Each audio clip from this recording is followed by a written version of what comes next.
Huwag maiinip dahil ganyan ang buhay sa mundo. Huwag mawawala ng pag-asa, darating din ang ligaya.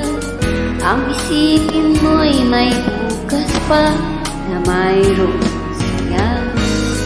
Kabigo ay hindi hadlang upang tumakas ka.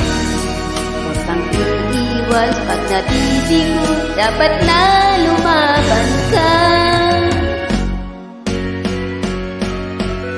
Ang kailangan mo'y tibay ng loob kung mayroong pagsubok man. Ang liwanag ay di magtatagal at muling mamamasdan. Ikot ng mundo ay laging di kasawi.